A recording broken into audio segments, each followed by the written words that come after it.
नमस्कार मित्रांनो, काय चालले हिवरे? बरा आहेस की? तर आजच्या या तासिकेमध्ये आपल्याला मुलाखतीच्या संदर्भात असलेलं जे काही शेवटचं घटक आहे, हे शेवटचं घटक आपल्याला या ठिकाणी बघायचं आहे की या ठिकाणी ज्यावेळेस भरती होत असते आणि भरती केल्यानंतर त्या पदाचं वर्गीकरण कशा पद्धतीनं केलं जावं याकडे कटाक्षानं आपल्याला लक्ष देणं हे गरजेचं आहे. आता वर्गीकरण करत असताना आपल्या भारतीय प्रशासन व्यवस्थेचा आणि भारताच्या प्रशासकीय व्यवस्थेचा विचार करत असताना आता आपलं राष्ट्र आणि इतर राष्ट्राचं तुलनात्मक दृष्टिकोनातून अध्ययन करत असताना सगळ्यात महत्त्वाची गोष्ट अशी आहे की ज्या विकसित राष्ट्राचा, आता विकसित राष्ट्र म्हणजे कोण आहेत? जसे अमेरिका आहे, जसे इंग्लंड आहे, जसे रशिया आहे, जसे जपान आहे, जसं चीन आहे, या प्रकारच्या राष्ट्रामध्ये किंवा या प्रकारच्या राष्ट्रांनी प्रगती केली आहे हे कशावरून कळतं? तर त्या ठिकाणी कार्य करणारे जे काही कर्मचारी आहेत, हे कर्मचारी सगळ्यात महत्त्वाचं म्हणजे या ठिकाणी निपक्षपातीपणे काम करत असतात. निपक्षपातीपणे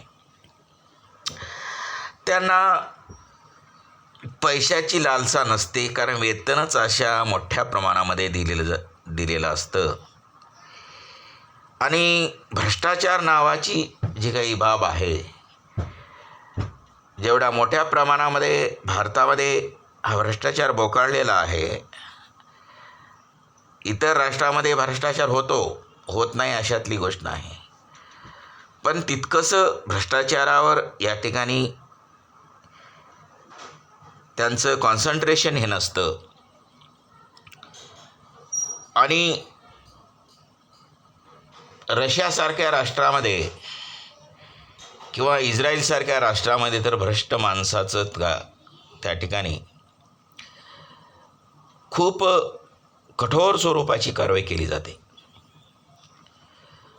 परंतु आपलं राष्ट्र हा विकसनशील राष्ट्र म्हणून या ठिकाणी गणलं जातं. विकसनशील अर्थात या ठिकाणी ती व्यक्ती, तो राष्ट्र हा एक मागासलेल्या राष्ट्रासारखा नाही. आपला राष्ट्र मागासलेल्या राष्ट्रामध्ये मोडत नसून तो विकसनशील राष्ट्रामध्ये त्याची काय होते, गिनती होत असते किंवा गिनती होते. मित्रांनो, तुम्हाला माहीत असेल की APJ अब्दुल कलाम यांनी एक स्वप्न बघितलेलं होतं. कोणतं स्वप्न होतं? हे स्वप्न होतं की राष्ट्र विकसित करण्याच्या अनुषंगानं एक स्वप्न बघितलं होतं. आणि विकसित राष्ट्राचा या ठिकाणी विचार करत असताना त्यांचे स्वप्न हे स्वप्नच राहिले. एक प्रगतिशील राष्ट्र व्हावं आणि प्रगतिशील राष्ट्रामध्ये जर प्रगती करायची असेल तर त्या ठिकाणची प्रशासनामध्ये काम करणाऱ्या प्रशासकीय व्यक्तींची, अर्थातच कसल्या व्यक्तींची, अर्थातच त्या ठिकाणी दर्जेदार स्वरूपाच्या व्यक्तीची या ठिकाणी निवड करणं हे गरजेचं असतं. म्हणून सनदी सेवेतील जे काही IAS, IPS,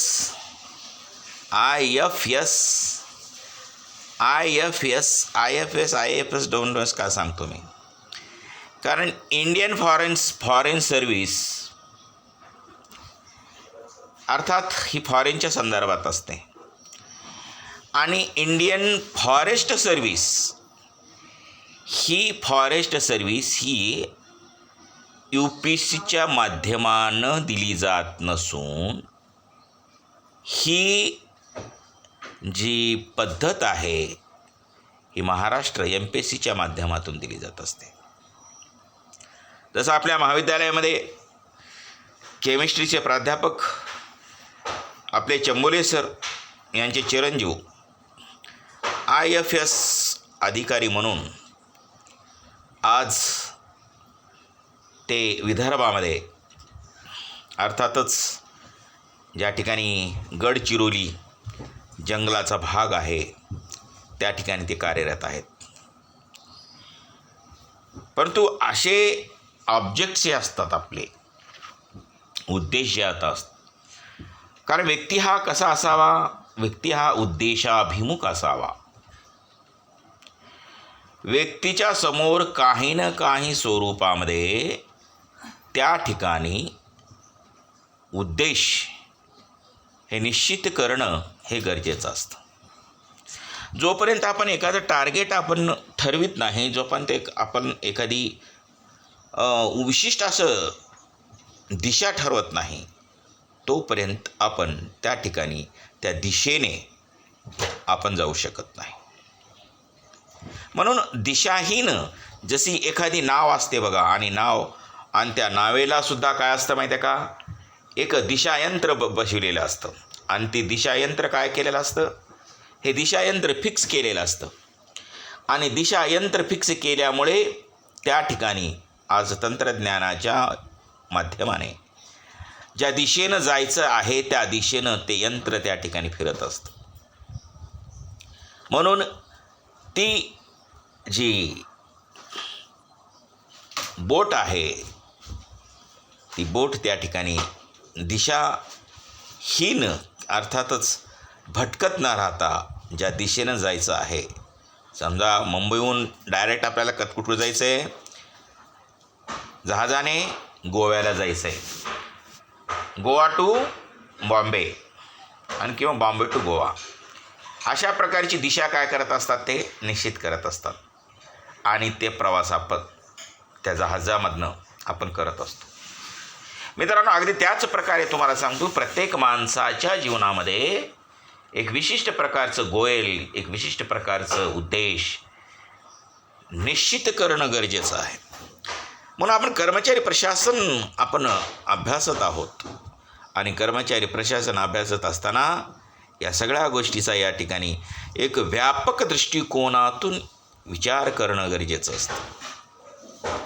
म्हणून या गोष्टीचा विचार करत असताना त्यांनी सांगितलेलं आहे की पदाचं वर्गीकरण कशा पद्धतीनं करायचं, की आधुनिक युगातील प्रत्येक विकसित, विकसनशील आणि अविकसित राष्ट्रात शासनाद्वारे विविध कल्याणकारी योजना ह्या नेहमी आखल्या जातात आणि त्यांची प्रत्यक्षात अंमलबजावणी करण्याचं कार्य कुणाला करावं लागतं, तर तुम्हाला माहीतच असेल, तर ते कर्मचाऱ्याला करावं लागतं, त्या ठिकाणच्या असलेल्या प्रशासन यंत्रणेला करावं लागतं आणि त्यासाठी लाखो प्रशिक्षित व्यक्तीची आवश्यकता त्या ठिकाणी असते.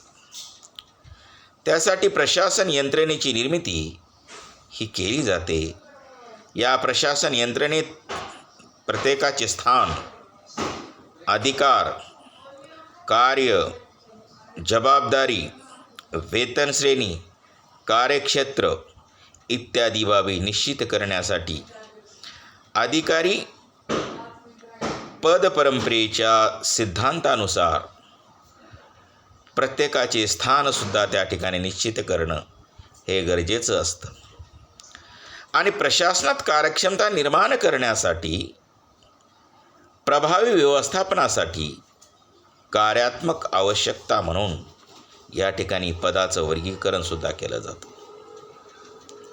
आणि पदाचं वर्गीकरण करत असताना प्रशासनातील प्रत्येक व्यक्तीचे, अर्थातच कर्मचाऱ्याचे स्थान निश्चित करण्यासाठी व त्यांना कामाचे वाटप योग्य प्रकारे करण्यासाठी पदाचे वर्गीकरण करणे आवश्यक असते. अर्थात सनदी सेवकांचे अनेक गटात वर्गीकरण करीत असताना त्यांची पात्रता, त्यांचं वेतन, त्यांचे अधिकार, त्यांची जबाबदारी आणि त्यांना मिळालेलं विभाग अशा निकषावर त्या पदाचं या ठिकाणी काय केलं जातं, वर्गीकरण केलं जातं. मग जबाबदारीच्या आधारावर केले गेलेले पदाचे वर्गीकरण हे अतिशय उपयोगी असते, तुम्हाला सांगतो मी. तर या ठिकाणी आता उदाहरणार्थ मी काय सांगितलं तुम्हाला, IAS, IPS, IFS हे 3 सेवा आहेत. हे सनदी सेवेतील हे मुख्य हे 3 आहेत. त्याला म्हणायचं भारतीय पोलीस सेवा, भारतीय प्रशासकीय सेवा, भारतीय विदेश सेवा. अशा प्रकारच्या सेवांचं या ठिकाणी काय केलं जातं, वर्गीकरण केलं जातं. आता पदाच्या वर्गीकरणाचा ह्या थोडक्यामध्ये आपण या ठिकाणी विचार केलेला आहे. पण पदवर्गीकरणाचा अर्थ काय आहे हे सुद्धा तुम्हाला या ठिकाणी पाहणं गरजेचं आहे.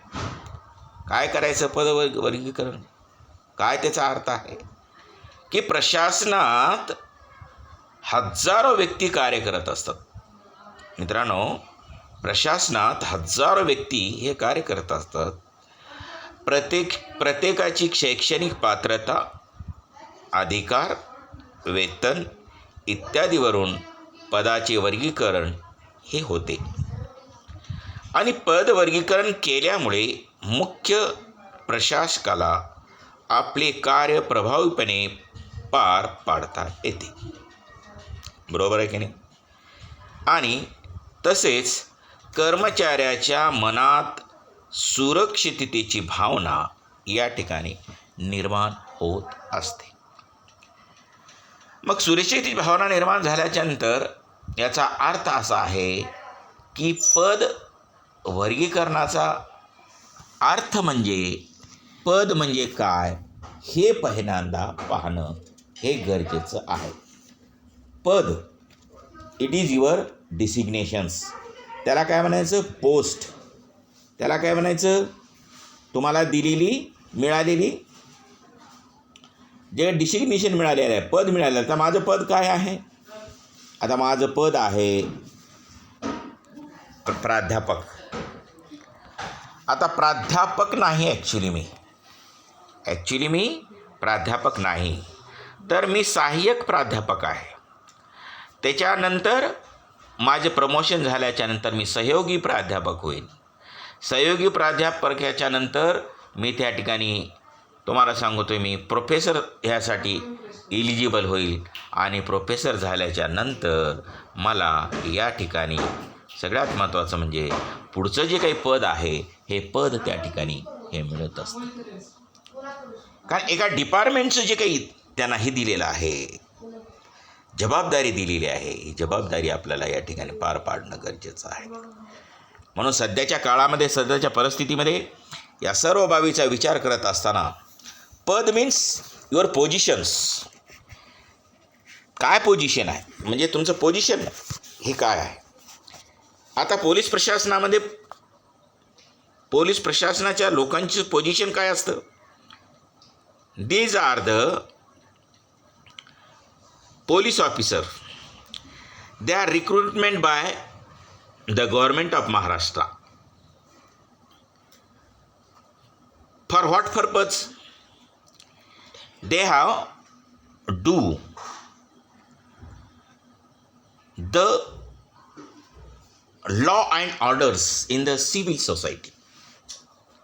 इन द सिव्हिल सोसायटी म्हणजे या सिव्हिल सोसायटीमध्ये कायदा आणि सुव्यवस्था सांभाळण्यासाठी आणि टू कंट्रोल द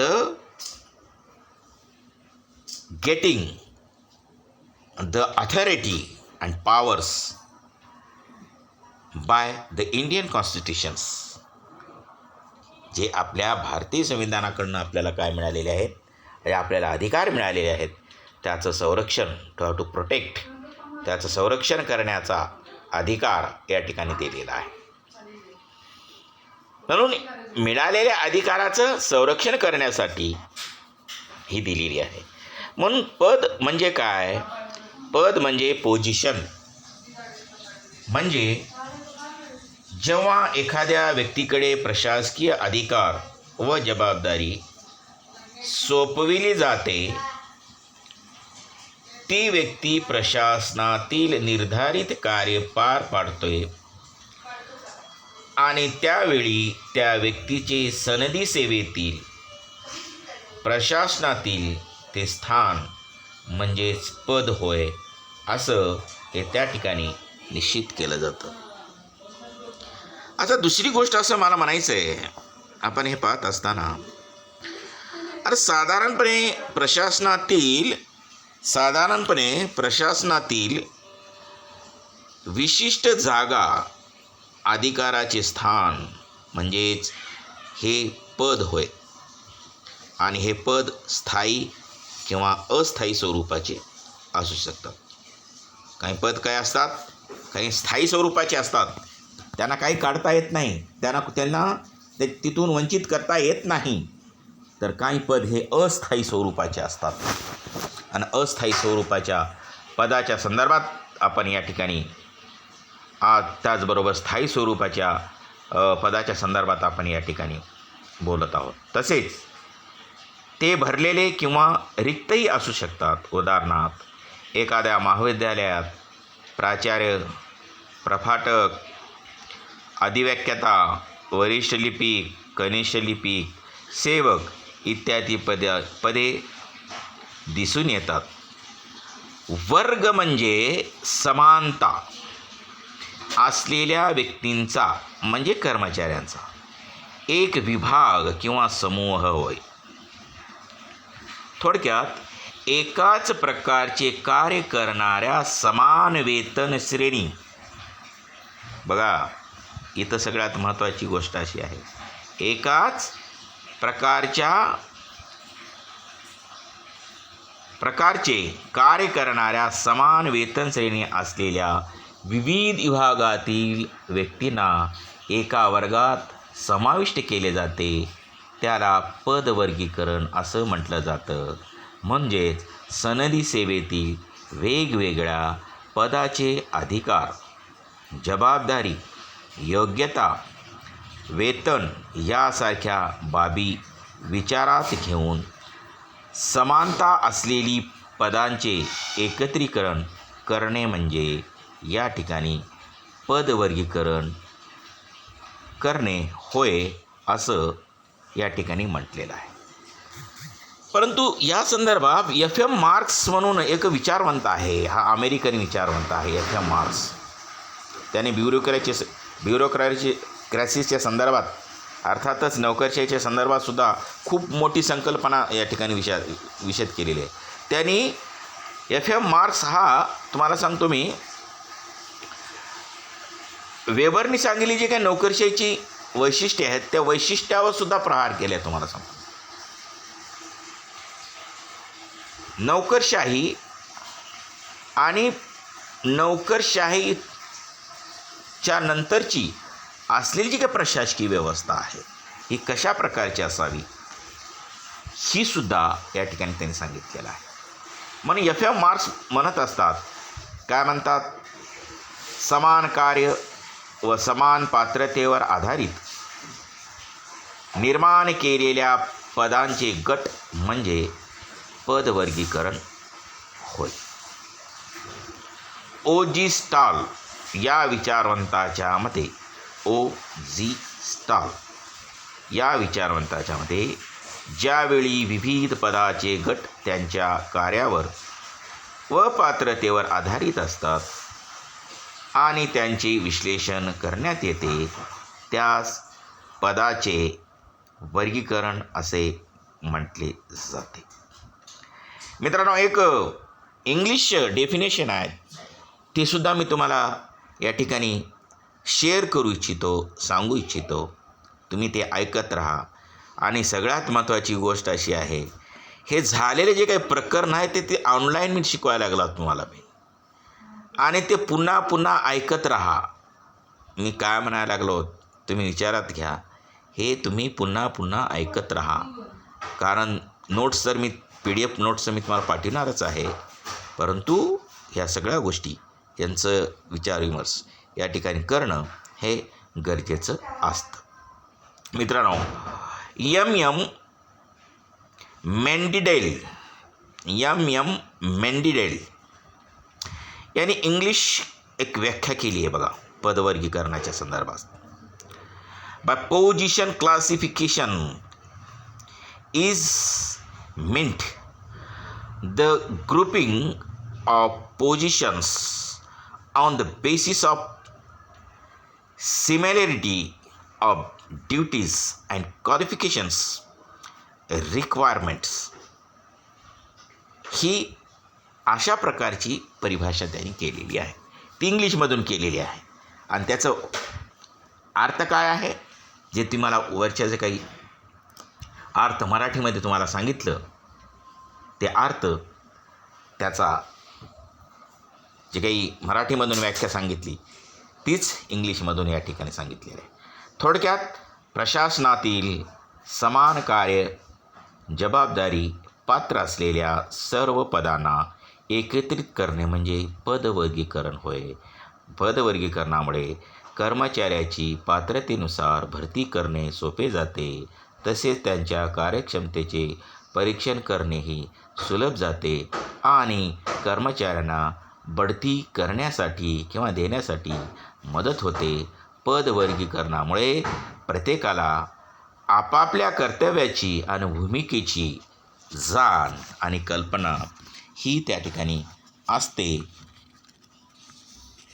आणि ह्या प्रकारची कल्पना त्यांना दिसून आल्यामुळं प्रशासनात जास्तीत जास्त प्रमाणामध्ये काय करायचं आहे, डेव्हलपमेंट करायचं आहे.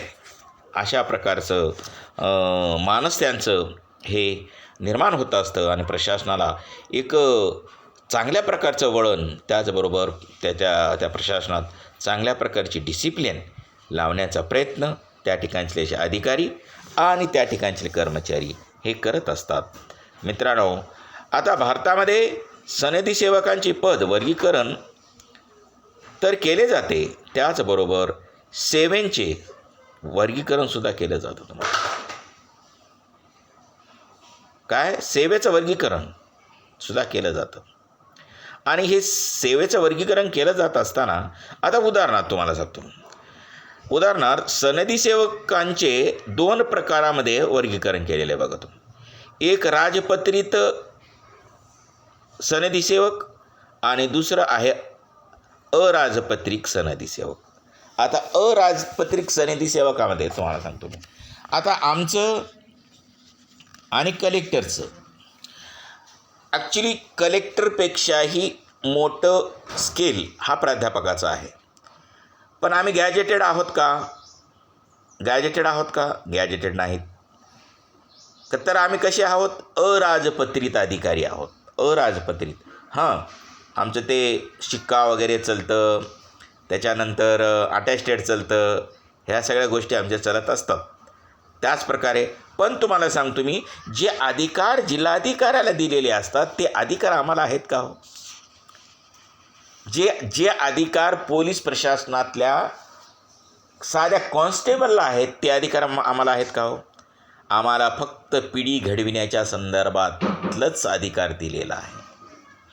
डिसिप्लिन लावण्याचंच अधिकार दिलेला आहे. चांगले संस्कार लावण्याचेच अधिकार दिलेले आहे.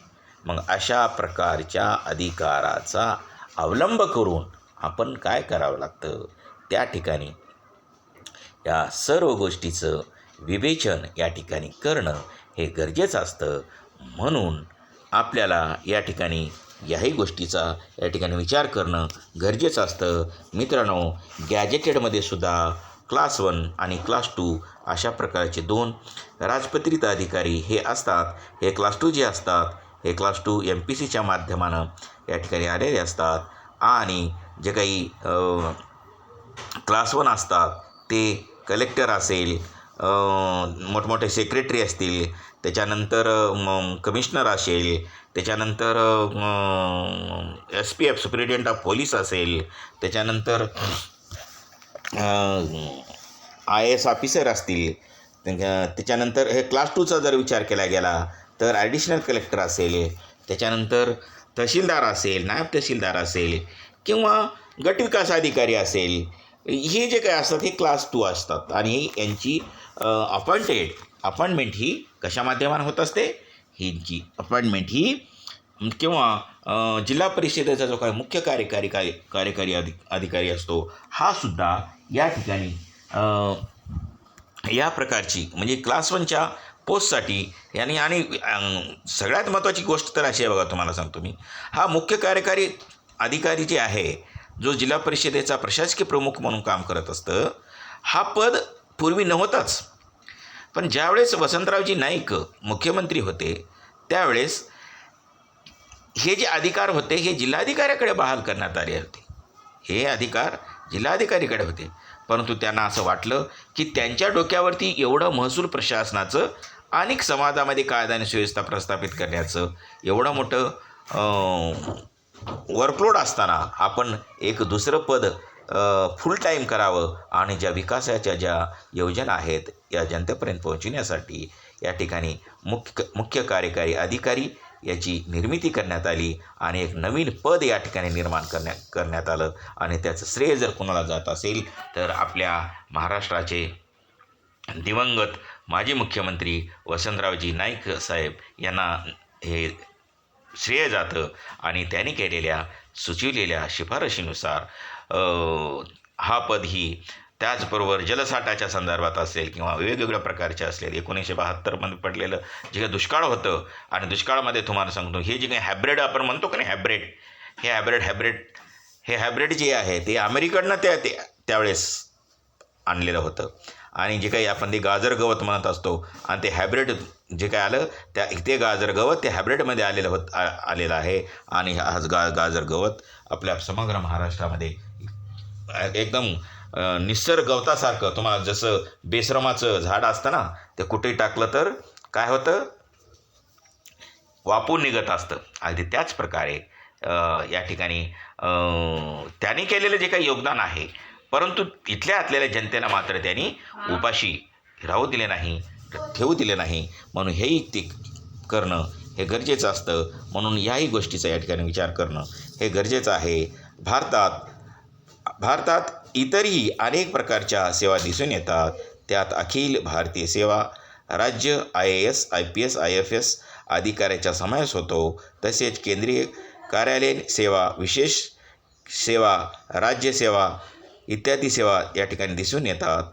पदवर्गीकरणामुळे भरती, प्रशिक्षण, बढती, वेतन निश्चिती, वेतनवाढ इत्यादी सर्व प्रक्रिया या ठिकाणी आपल्याला ह्या दिसून येतात. म्हणून सगळ्यात महत्त्वाची गोष्ट अशी आहे की आपण केलेलं जे काही कार्य आहे, मग आपल्याला काय व्हायचं आहे. आता इथं प्रश्न हा येतो, हे रे ऐकायला लागला का, आपल्याला काय व्हायचं आहे, हा सगळ्यात महत्त्वाचा घटक आहे. आपल्याला काय बनायचं आहे पहिल्यांदा आपण निश्चित करणं गरजेचं आहे. तुम्ही टार्गेट ठरवा. आर्टमध्ये प्रवेश घेतला म्हणजे आर्टला कमी समजण्याची गरज नाही. कारण हे कलेक्टर हे जे असतात, तुम्हाला सांगतो मी, शेवटी आर्टचेच विषय घेऊन काय करत असतात, आर्टचेच विषय घेऊन पुन्हा ते कशामध्ये येत असतात, त्या सेवेमध्ये येत असतात. आणि बघा, आपल्याच्या नंतर आपलेच विषय घेऊन आपल्याच आर्टच्यामध्ये येत असतात. ते ग्रॅज्युएशन करत असतात, त्यामध्ये समाजशास्त्र घेतात, इतिहास घेतात, लोकप्रशासन घेतात, राज्यशास्त्र घेतात, वेगवेगळ्या प्रकारची हे जे काही भूगोल घेतात आणि त्याच्यातनं काय करत असते, मार्ग काढून आज त्या ठिकाणी असलेल्या कलेक्टरची सेवा. आणि collector not a single joke, he is a powerful persons. He has control each and every departments. प्रत्येक डिपार्टमेंट्सवरती ते काय करत असतं, कंट्रोल ठेवत असतं. एवढे पॉवर त्याच्यामध्ये असतात. म्हणून हा पदवर्गीकरणाचा जो काही प्रकार आहे हा या ठिकाणी संपतो मित्रांनो. आणि हा जो काही मुलाखत आहे हा चॅप्टर या ठिकाणी संपतो. त्याच्यानंतरचं जे काही चॅप्टर आहे आणि त्याच्यानंतरचा चॅप्टर जो आहे तो चॅप्टर मी या ठिकाणी उद्याच्या पिरियडमध्ये घेणार आहे. आणि त्या उद्याच्या चॅप्टरचं नाव आहे प्रशिक्षण.